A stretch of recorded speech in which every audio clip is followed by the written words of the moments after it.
Bienvenue sur le English Daily Talk Podcast, l'endroit où vous améliorez votre anglais naturellement avec des conversations simples, des histoires réelles et une pratique d'écoute facile. Et moi, c'est Ryan. Et moi, c'est Emma. Aujourd'hui, nous allons parler de quelque chose de très important pour chaque apprenant en anglais. Les petites habitudes quotidiennes. Oui. Parce que les grands succès commencent souvent par de très petites actions. Exactement. Beaucoup de personnes pensent qu'il faut 5 heures par jour pour améliorer son anglais. Mais ce n'est pas vrai. Mais parfois seulement 10 ou 15 minutes chaque jour peuvent complètement changer votre anglais avec le temps. Emma, est-ce que tu as une habitude quotidienne qui t'a aidé à apprendre quelque chose de nouveau? Oh oui. Quand j'ai commencé à apprendre une autre langue, j'ai créé une toute petite habitude. Quelle était cette habitude? Chaque matin, pendant que je buvais mon café, j'écoutais 10 minutes de pratique audio. Seulement 10 minutes? Oui. C'était très court. Mais je le faisais tous les jours. Et est-ce que ça a vraiment aidé? Beaucoup. Au début, je ne comprenais presque rien. Mais après quelques mois, mes oreilles se sont habituées à la langue. C'est intéressant. C'est comme arroser une plante un petit peu chaque jour. Exactement. Si tu arroses une plante une seule fois par mois, elle ne poussera pas bien. Mais un peu d'eau chaque jour aide la plante à devenir forte. L'anglais, c'est pareil. Beaucoup d'apprenants font une grande erreur.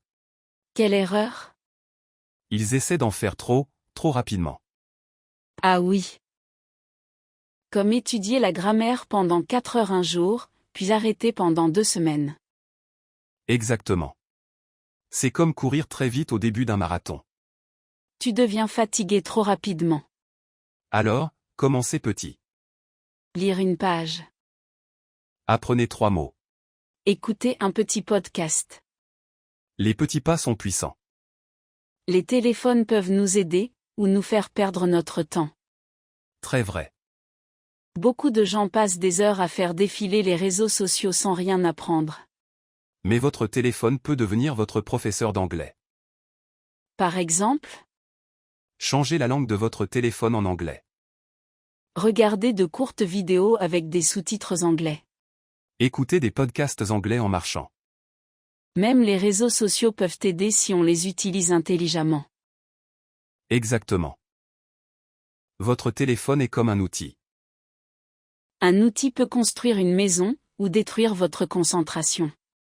Emma, qu'est-ce qui rend l'apprentissage amusant pour toi? La musique. Ah vraiment? Oui. J'adore apprendre l'anglais avec des chansons. C'est une excellente idée. J'écoute attentivement les paroles et je les répète. Parfois tu chantes aussi très fort? Peut-être un peu. J'espère que tes voisins apprécient le concert. Moi, j'aime regarder de petites histoires en anglais.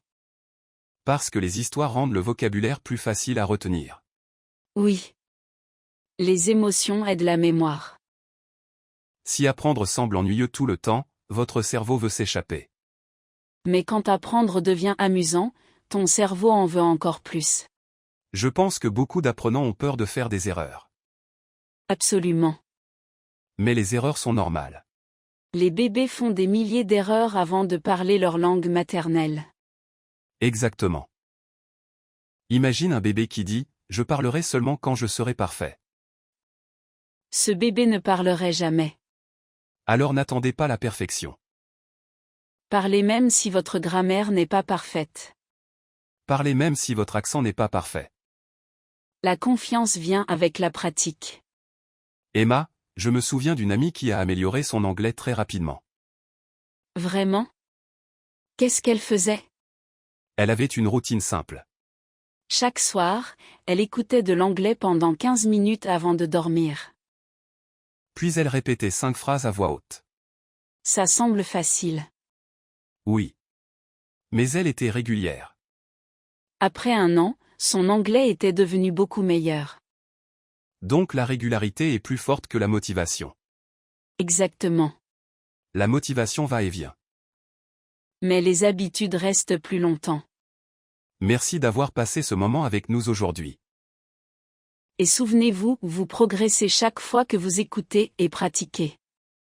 Si cet épisode vous a aidé, pensez à aimer, vous abonner et partager avec un autre apprenant en anglais. C'était le English Daily Talk podcast avec Emma et Ryan. À la prochaine. Continuez à pratiquer et continuez à croire en vous. Au revoir tout le monde. Au revoir. Prenez soin de vous.